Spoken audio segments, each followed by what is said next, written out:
Heaven, How I Got Here, The Story of the Thief on the Cross by Colin.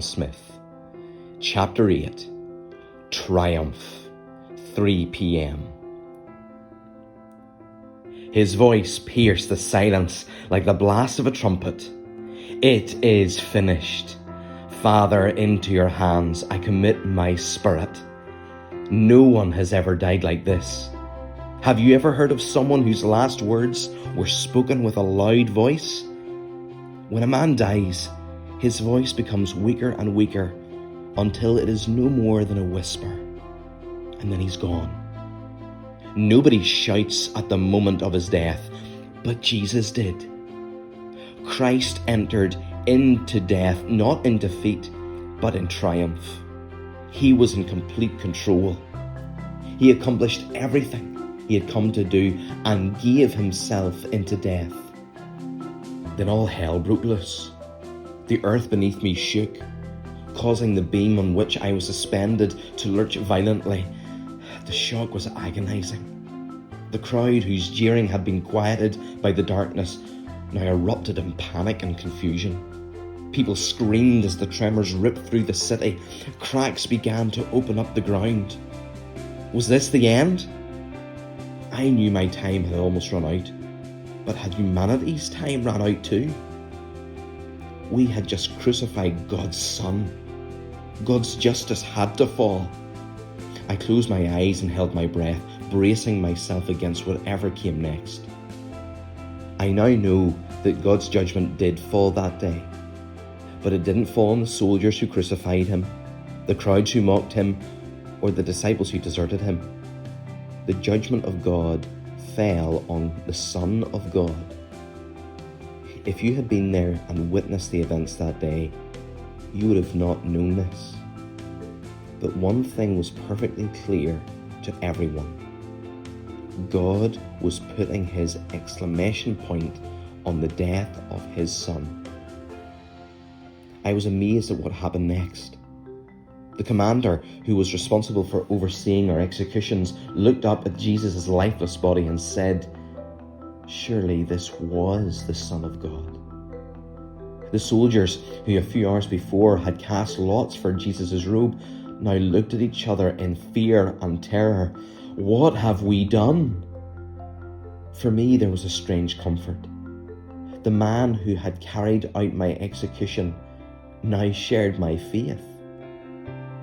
In those surreal moments after the quake, the crowd dispersed into the shadows. They were frightened. They were confused. What had just happened? Then, suddenly, as the darkness had descended on us hours ago, it lifted. The lifeless body of Jesus hung in silence a few feet away from me, and having staked everything on him, I now felt completely alone. I thought I would be the first to die, and that he would send me ahead of him. It never occurred to me that he would die first. Right before Jesus died, he said, "It is finished." When was I ever able to say that? My life was a tangle of loose ends. Nothing was complete. My mother poured all her energy into the pursuit of a godly life. But for all her relentless effort, the feeling of incompleteness haunted her. She found it hard to rest because she always felt there was more to do, more that was required. Nothing was ever enough. She was right in saying that there was no rest for the wicked. I knew that to be true. But as far as I could see, there isn't much rest for people who try to be righteous either. It is finished. Now there's something that neither I nor my mother could ever have said. But Jesus said it with a shout of triumph. What he had come to do was done. But what was finished? What had he accomplished? Clearly, Jesus' life on earth was finished. As soon as he said these words, Jesus gave his spirit into the hands of the Father, and he died. That his life had been a good one was obvious to me. Even back on the cross, I knew that he was a righteous man and that he was suffering unjustly. That was why I said, this man has done nothing wrong. Being with him in heaven, I now see that Jesus did everything that God calls you and me to do on earth. He kept all of the commandments. He loved God with his whole heart and loved his neighbour as himself. He did this completely, consistently, and without even a shadow of compromise. His life was an unbroken stream of love and faithfulness joyfully offered to God. I was nowhere near that target. Thieves love themselves more than their neighbours. That is why they break in and steal. And as for loving God, I didn't know the first thing about love. That's why on the last day of my life, I began to fear God. I knew that I had not kept his commandments. I knew that I was not righteous, not even close. Where do you go from there? You haven't done what God calls you to do. Your best efforts have come short. You have failed to keep his commandments, and you can't relive the past. This was painfully obvious to me as I hung on the cross. With every hour that passed, I was being pressed ever closer to my exit from this world, and I had no way of pulling back. But here's what I have discovered. To my great joy, the Son of God became a man to live the life that I had failed to live. He finished what I had barely started. Jesus was and is everything God had called me to be. When I trusted Jesus, God made me one with him. All that was mine, God counted as his. And all that was his, God counted as mine. For Jesus, that meant bearing my sin in the darkness.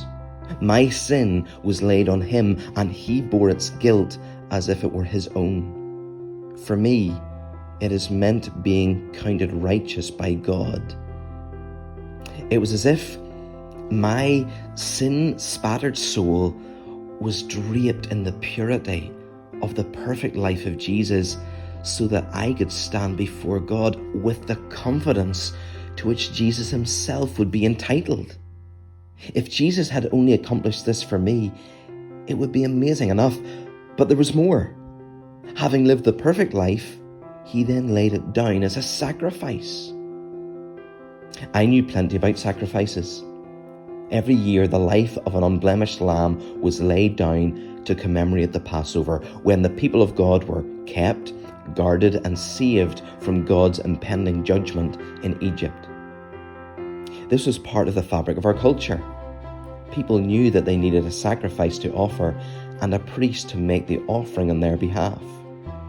Jesus was both the priest and the sacrifice.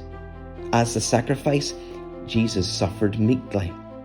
Restraining the divine power that was his, he endured the agonies of crucifixion.